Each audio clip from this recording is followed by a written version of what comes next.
Sattva, Raja, Tamas, the three gunas.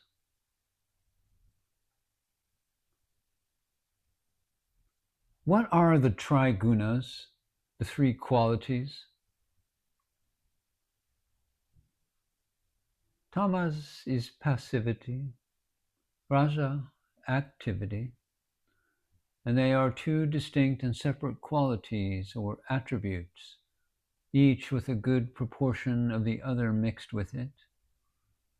But sattva, which is clarity, resolution, and peace, is not a positive quality like the other two. It is that principle which keeps the balance between the other two. For example, if a man walks and walks without wanting to stop at all, that amounts to sattva, though it may appear to be raja.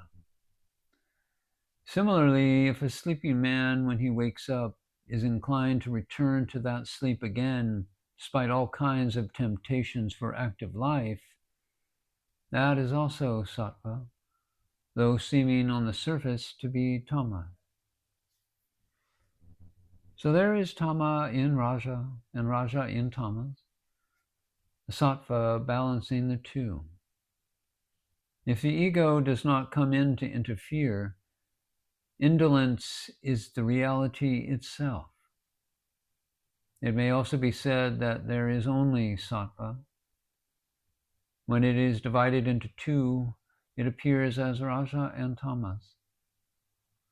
The sattva is the ultimate reality itself, or shuddha sattva.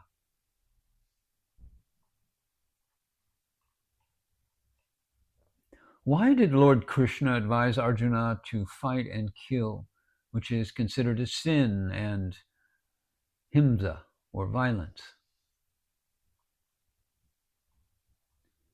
Seeing the invincible army of the Kauravas before him, Arjuna became diffident, and he was seized by cowardice.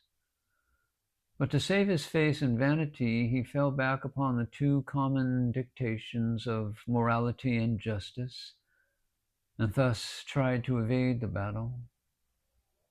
Lord Krishna knew this quite well, and wanted to help Arjuna to transcend this momentary weakness of cowardice, which seemed to have all the characteristics of peace. This had to be achieved by persuading him to fight and win. Tamas guna played as reluctance, and may often assume the form of sattva or resolution. There is no direct jump from tamas to sattva. You must go through raja or action. It was tamas that was overpowering Arjuna in the form of cowardice, and he was speaking to Krishna as though his problem arose in the plane of sattva. Krishna saw through it, and Arjuna was made to act or fight in this instance. Raja comes in here. Krishna's idea was that he could then take Arjuna to sattva through this raja. This accounts for Krishna's advice to Arjuna to fight. His advice was that he should fight without caring for the results. So there is something put in to take him to sattva also. Well, can you speak more on the significance of the advice of Lord Krishna to Arjuna and its application in practical life?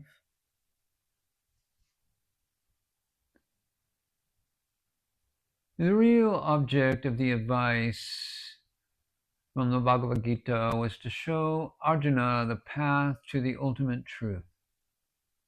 Human nature is composed of three distinct qualities: tama, raja, and sattva, in ascending order. And progress consists in ascending from the lowest state of tama to the next, raja, and thence to sattva, and ultimately beyond all gunas.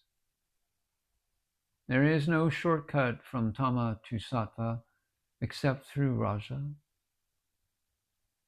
Tama is dominated by sloth, dullness, despondency, inertia.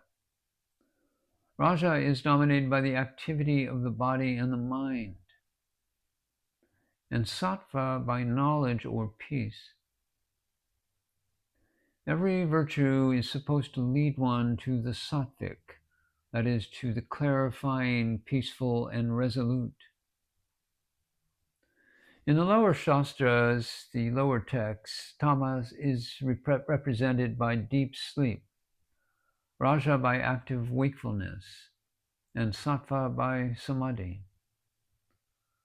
Unfortunately, tama and sattva appear alike on the surface, but are diametrically opposite in nature, like darkness and light.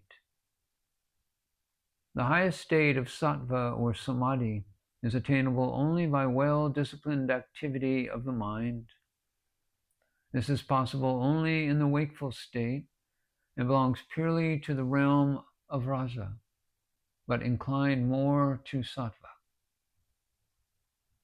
Raja, being the middle quality, is connected both with the preceding and the succeeding qualities, and one's progress to the sattvic is made possible only by taking to activities which tend to the sattvic or peaceful. The first requisite for this is the crippling of the ego, which drags you down. The vital part of the ego is desire, usually for the fruits of action. For the ignorant man, this is the only incentive for action. This incentive was taken away from Arjuna when Lord Krishna advised him to go give up all desires for the fruits of his actions. And thus Arjuna was first made a free agent by not being bound by the fruits of his actions. Then he was asked to engage himself in battle from a sense of untainted duty, merely because he was placed in a situation demanding it. And finally, he was told also to give up that sense of duty or doership. And thus he was shown the way to the absolute. So the three stages essential for progress from the lowest to the highest is the movement from passivity or deep sleep and ignorance and cowardice to activity, the wakeful state, and the battle against forces of the ego, into peace, the transcendental state of samadhi and ultimate peace.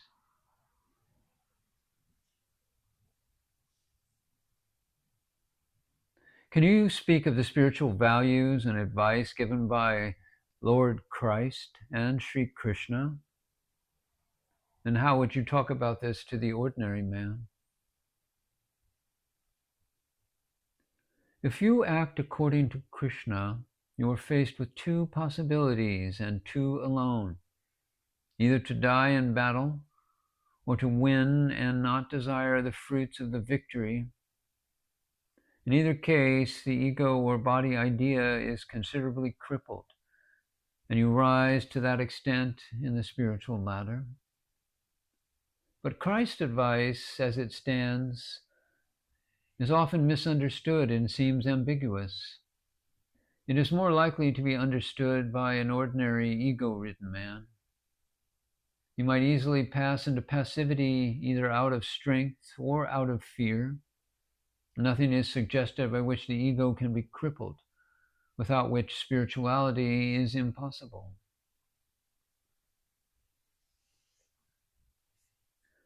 Well, is there violence in Krishna's advice to fight? Krishna's advice does not advocate raw violence, as the war maniacs of the present day do. He was advocating only activity or action. An action can be condemned as violent only because of the motive behind it, and the motive is the expression of the ego. But Krishna had already crippled the ego by removing the desire for the fruits of the action, which alone can act as the incentive to an ordinary man. Thus, the spiritual ground was well prepared even before Arjuna was called to action, and even if it was necessary, violent action. Courage was the one essential requisite for the performance of such an action, and courage is the offspring of the sattvic, or the selfless, the egoless.